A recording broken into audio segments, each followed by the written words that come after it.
மணப்பெண்ணின் பிரத்யேகமான திருமணம் விவாஹா தி சென்னை சில்க்ஸ்.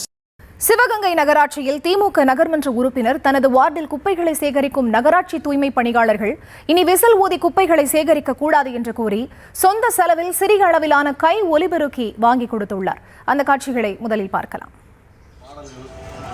ஒரு கருவியை ஒரு ஒலிப்பான நம்ம அவங்களுக்கு கொடுத்துருக்கோம். இனிமேல் நம்ம வார்டில் இந்த சத்தம் தான் கேட்கணும், அந்த சத்தம் இனிமேல் கேட்கக்கூடாதுன்னு அறிவுறுத்தியிருக்கோம்.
இது தொடர்பான விவரங்களுக்கு இணைகிறார் எமது செய்தியாளர் ஃபரூக். அவரிடம் பேசலாம். வணக்கம் ஃபரூக், விவரங்கள்.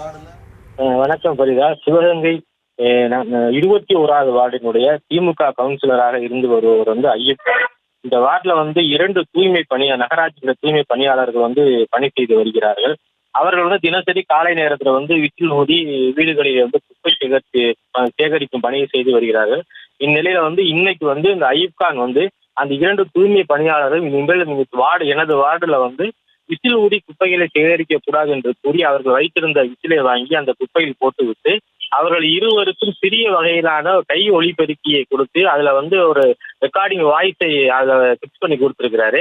அவங்க இதை வச்சுதான் நீங்க இந்த இனிமேல் என்னுடைய வார்டுல குப்பையை சேகரிக்கணும், விசிலை ஊதக்கூடாது என்று சொல்லியிருக்கிறார். தற்போது தாவேகாவின் சின்னமான விசில் சின்னத்தினுடைய அந்த சத்தம் என்னோட தெருவுக்குள்ள கேட்கக்கூடாது என்பதை நோக்கத்துல அவர் இந்த செயலை செய்திருக்கின்றார். இதை நெட்டிசன்கள் பலரும் தாவேகாவுடைய நிர்வாகிகள் சிவகங்கை பொறுத்த சமூக வலைதளங்களை இதை கேலியும் கிண்டலும் செய்து பதிவிட்டு வருகின்றார்கள்.